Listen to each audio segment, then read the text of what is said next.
Welcome to Backyard Oasis, a podcast designed by and for older adults living in the beautiful Pioneer Valley of Western Massachusetts and produced in the tech studios at Greenfield Community College in Greenfield, Massachusetts. Backyard Oasis reaches out to older adults who seek knowledge to help them live more thoughtfully, healthily, and happily, who hope to inspire others with their ideas, and who serve their communities in the interest of the greater good. We hope you join us frequently in our pleasant backyard oasis for wide-ranging conversations with a diversity of people who are growing older and want to talk about it. Thanks for joining us for this episode of Backyard Oasis. This is Dennis Lee with Denise Schwartz. Hello, everybody. We're calling this episode The Power of Love and Music.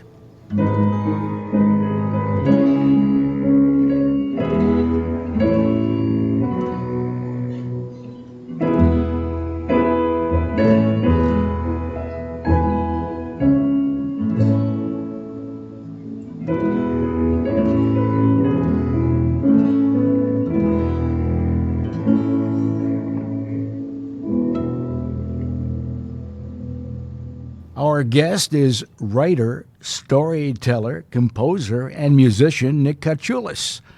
Nick was living a normal family life when aging problems with his dad, Bill, changed everything.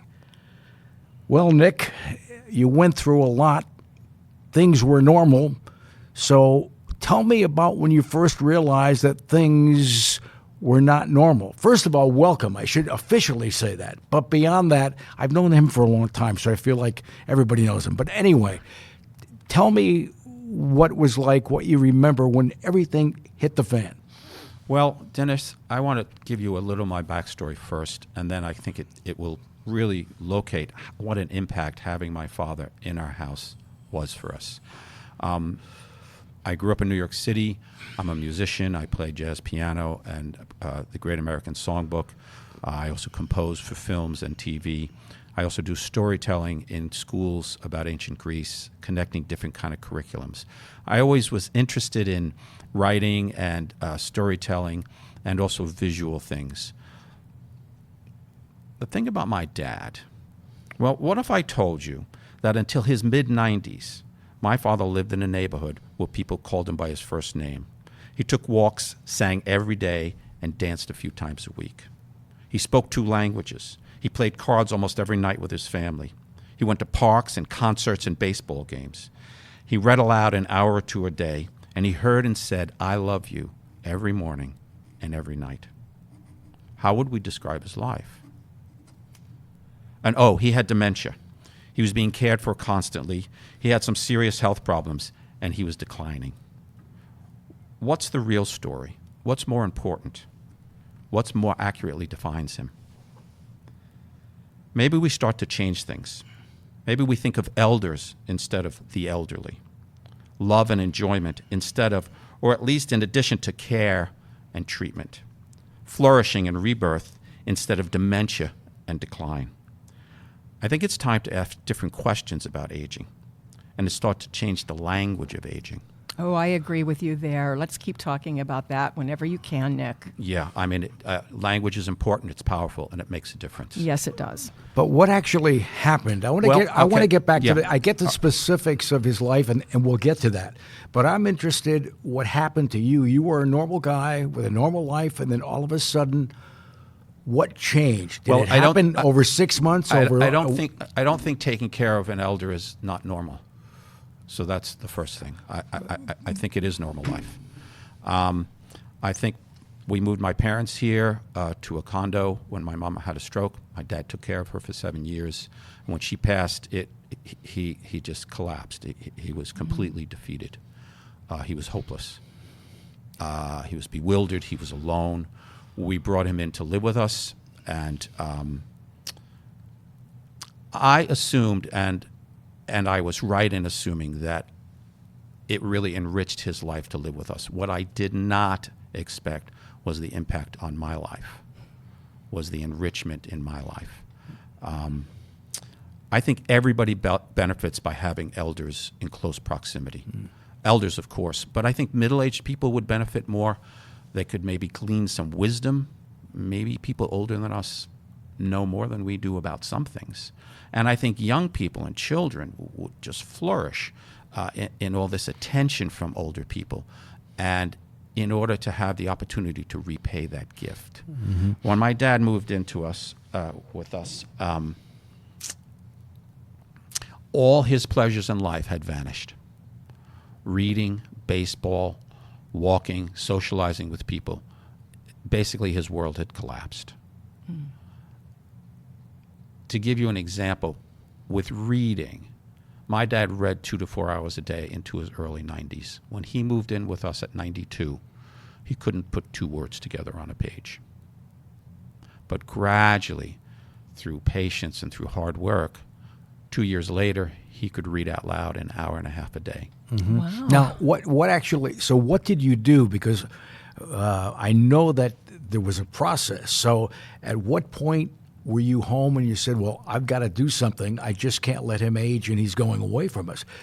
So what did you decide to do, and then what did you do daily as your life went along? I tried everything. And then when something didn't work, I cut it loose. I started with what I knew he enjoyed, and it was, my dad had a great love of life, a great joy of life. And it was that joy and love of life we were trying to reawaken with all of this.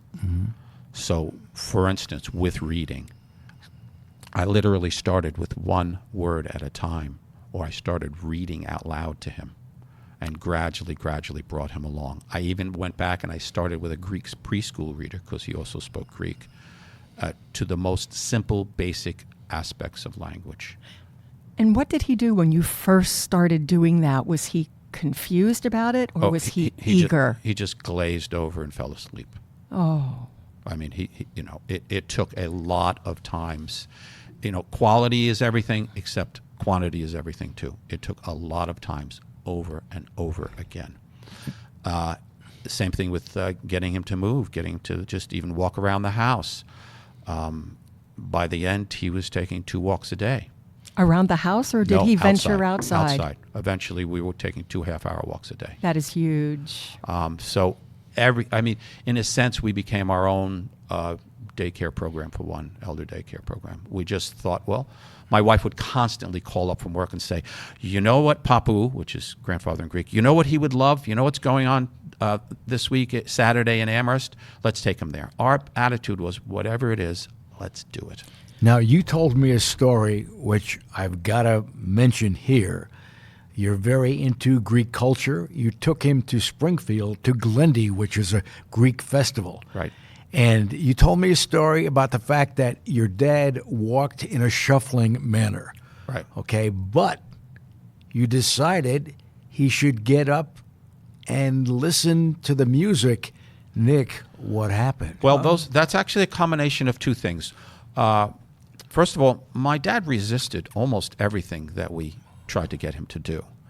And we were respectful, but that did not stop us.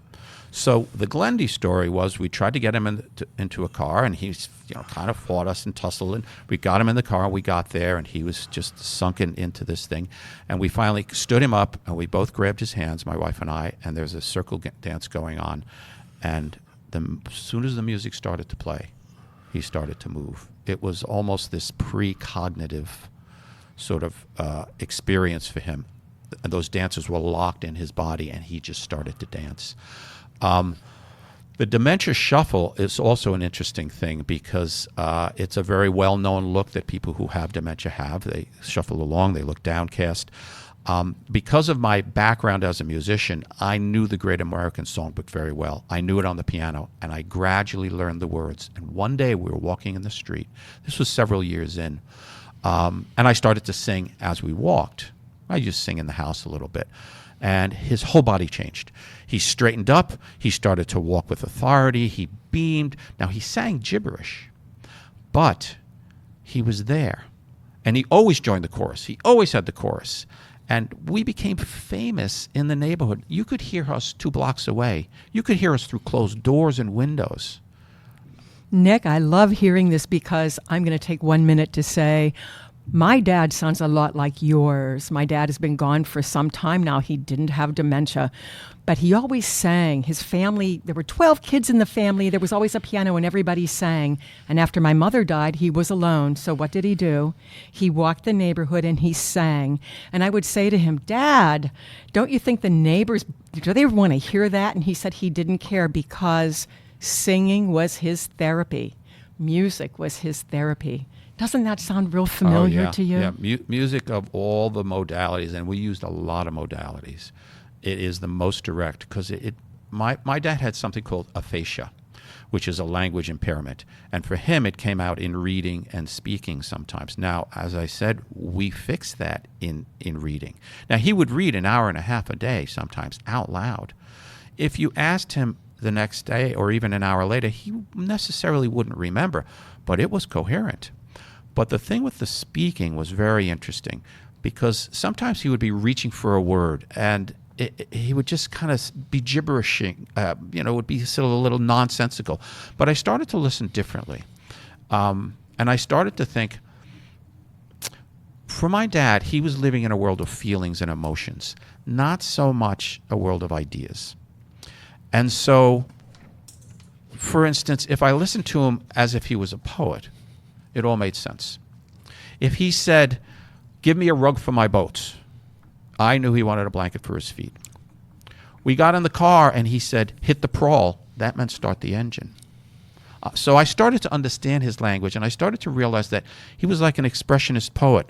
He was throwing up images and words to try and express something. And if I listened to it in that creative way, I could find his meaning. There's the key. You were listening to it with your open heart and not panicking, which some people would do, saying, oh, what's he saying? Why can't he get any words out? Why doesn't it make sense? Right. But you listened to it, and I love what you said, as if it was poetry, right. Another creative endeavor. And that gave you a way to really embrace what he was doing instead of being afraid of it. Instead of being afraid of it. Just do away with the fear factor. Did he have one song or 2 songs that he particularly responded to? No, he loved them all, and he confused all the words except for the chorus. And I sang dozens, if not more than dozens. But let me tell you one thing, because I think part of the thing is to bring other people into the experience. Mm-hmm. People are willing to help and extend themselves. Many people, not everyone, but many people, if we give them the opportunity. Now, we were in a very, very close-knit neighborhood. And my dad, one night, we took Dad outside and was sitting on a neighbor's lawn. He was having a lively day, sort of taking Martha's phone where she was taking a picture of, telling jokes that only he understood, right in the middle of the whole thing. And I kept going in and out making dinner. And I came out, and my neighbor Alan said, your dad is talking to me in Greek, and I don't know what he's saying. I don't know what to do. And I said, pretend you're in a village in Greece. You sit down at a cafaneo table, and an old man sits down next to you, and he's talking in fluent Greek. He is sure you understand exactly what he means. Go with it.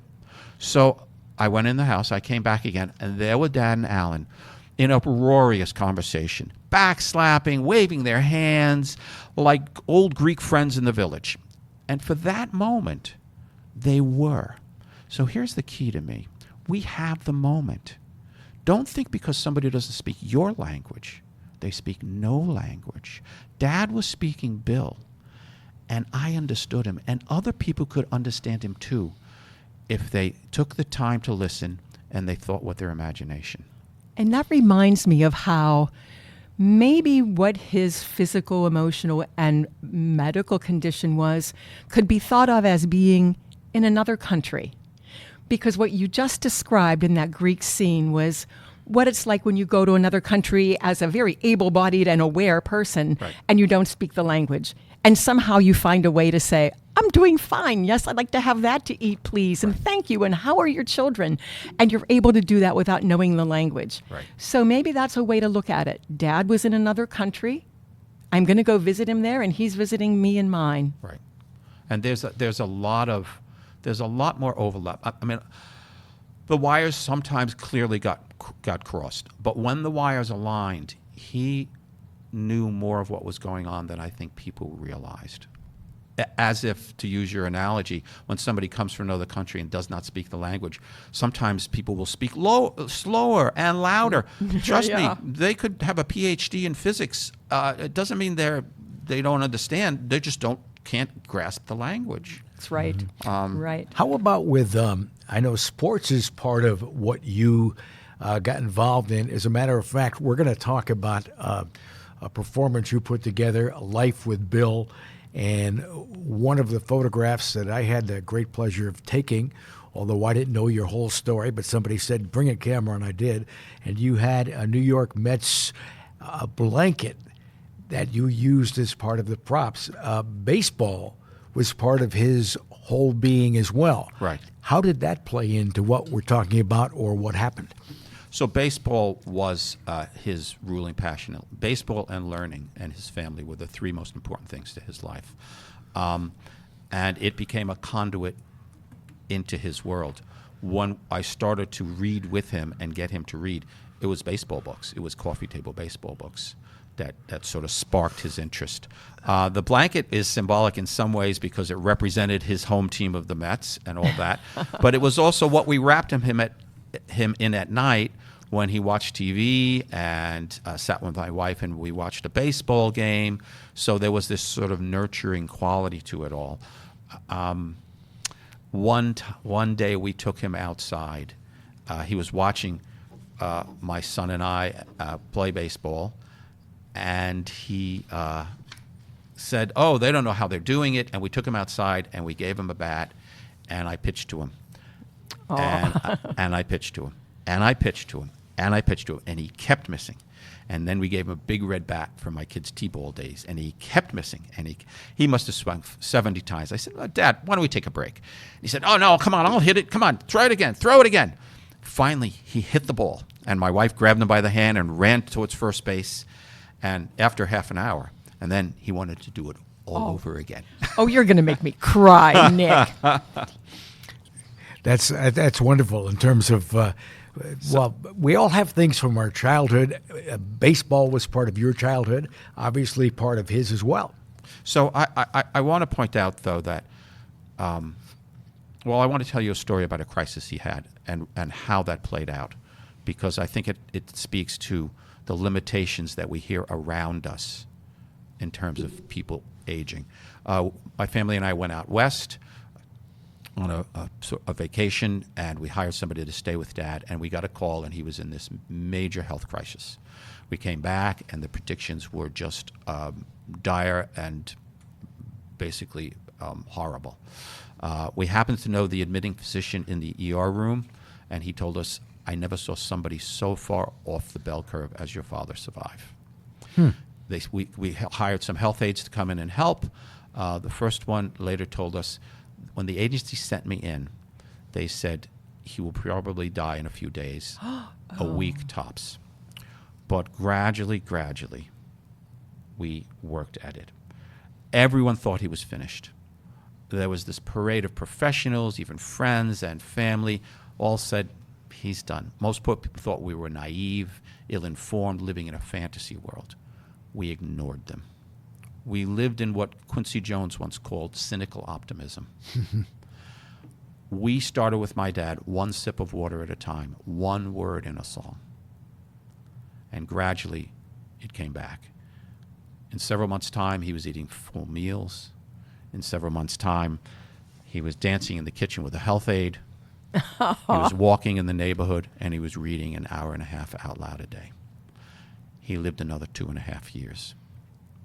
This is a great story, Nick. And his best years with us were still in front of him. So, as Yogi Berra famously says now with the movie, it ain't over till it's over.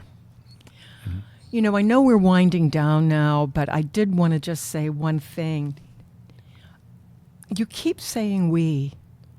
I know we want to talk about the program that you've put together and the performance, Living with Bill, but you keep saying we, and you were really fortunate that your wife, your partner, wanted to be part of this. Oh, absolutely. Absolutely. My wife was just the inspiration, the guiding force. During the day, I was the primary caregiver.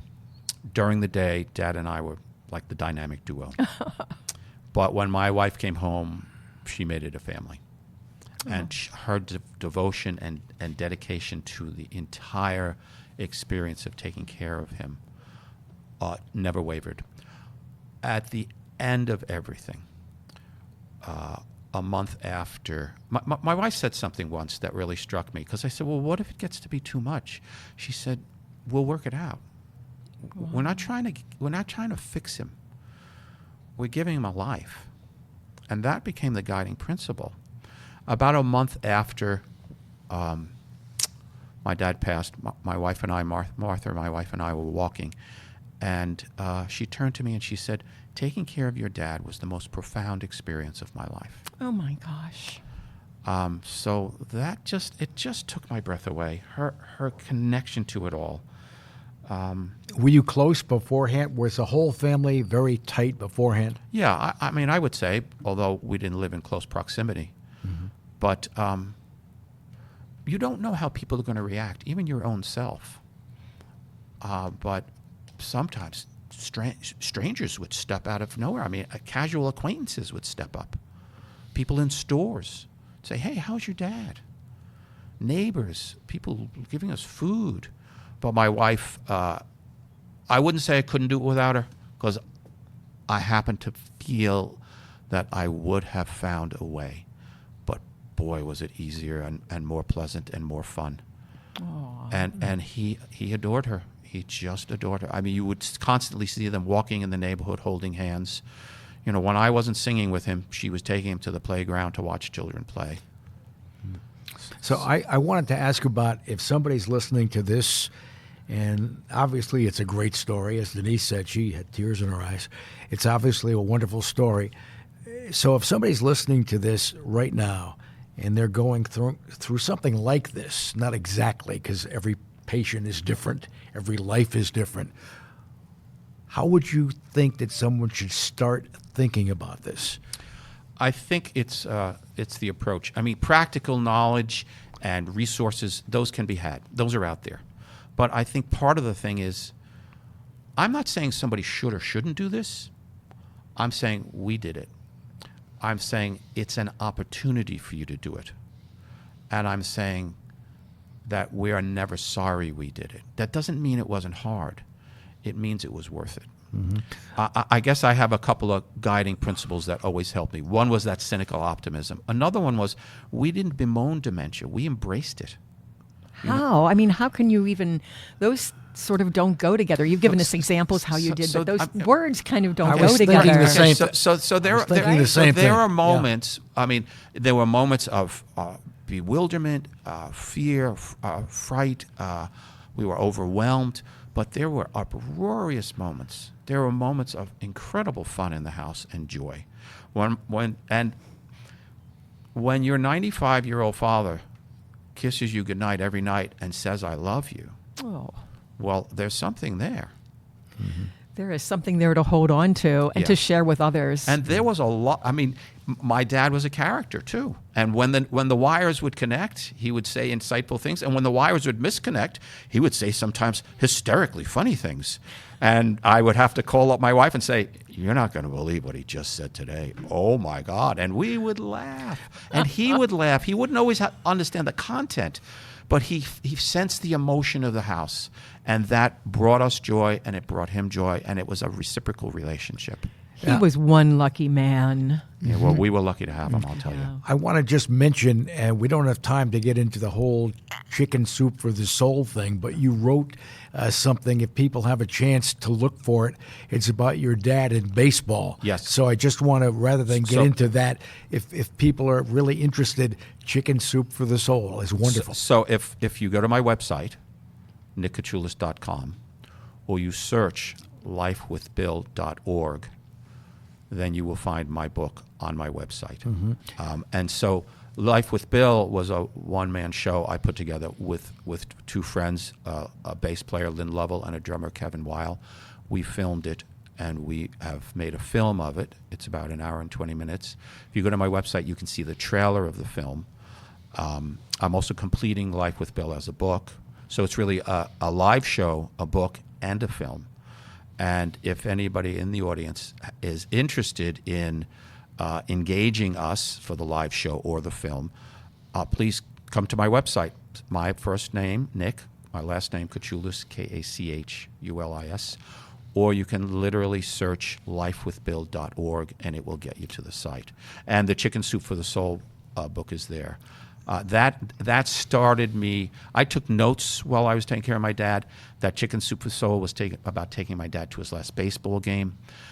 But that started me on this path of putting a one-man show together, and now I'm going back and reforming that back into a book. That's what I wanted to talk about next. To kind of wrap, I want to make sure people know about how that whole thing came together. And it's wonderful because, well, you mentioned the Great American Songbook, and I was just listening last night on PBS. I was watching a thing on Gershwin and Cole Porter and that whole era, and I had goosebumps on goosebumps just listening and watching that. But it's tremendous music, but that you put it together in such a nice way because you did, just so people understand, you did a reading. And then you played some music. You did a reading, and then you explained in sections, and then the music flows with your reading. And I tell you what, it's just a wonderful time and some great music. Yeah, I enjoyed it. The music is part of the story itself because music tells those stories, and that Great American Songbook really touches almost every part of the thing. So those songs were dropped in very consciously to fit the anecdote that I just told as a story. Mm-hmm.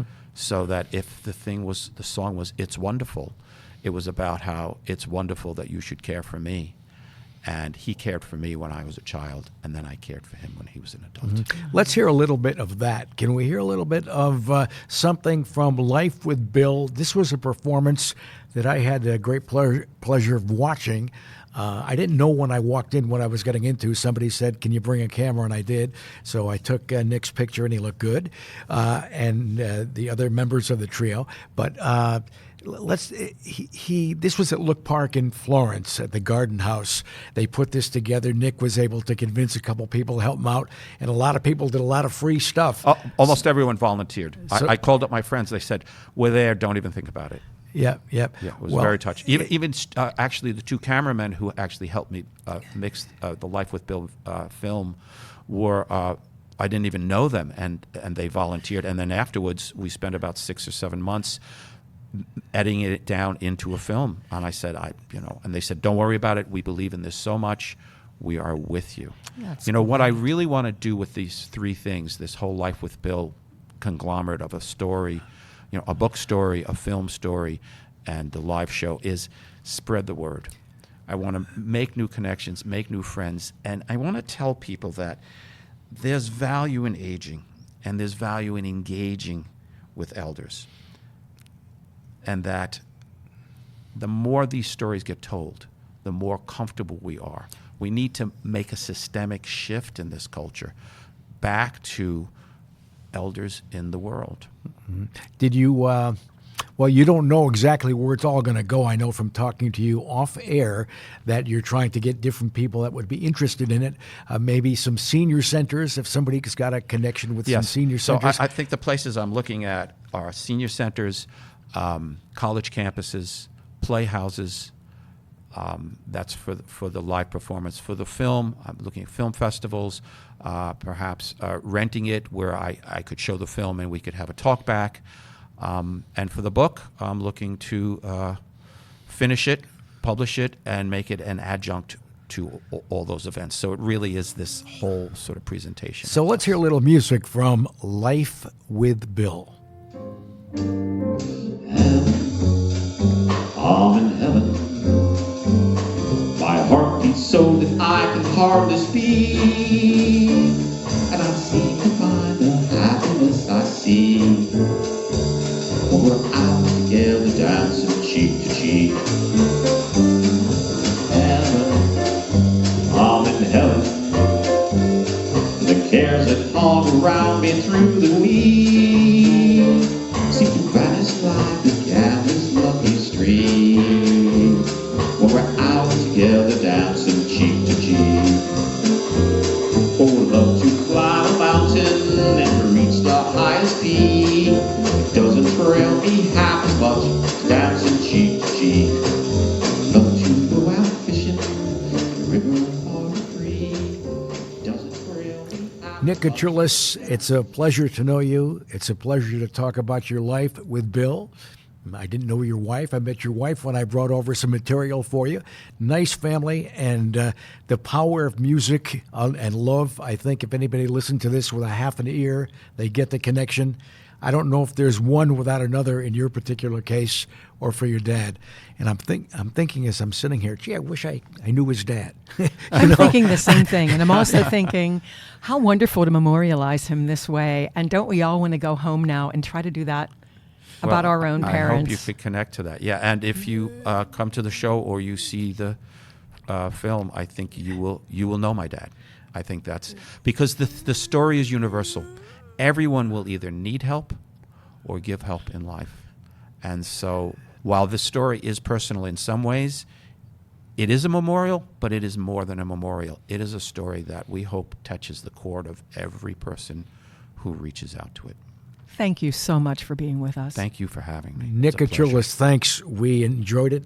I enjoyed it. Denise enjoyed it. Even our engineer was tapping his foot when we were talking about the music. He's a musician himself, so he appreciates it. Nice to have you here. We hope that you have much success and you keep on building memories about your life with Bill. It doesn't thrill me half as much as dancing cheek to cheek. Tells me I want my arms about you. It shows about you. This concludes today's podcast. We're always looking for new ideas, so feel free to reach out to Judy Raper, Associate Dean of Community Engagement at Greenfield Community College at 413-775-1819 if you have an idea you'd love to share. Special thanks to the creators of Backyard Oasis, Denise Schwartz, Chad Fuller, Dennis Lee, and Christine Copeland. Have a great day.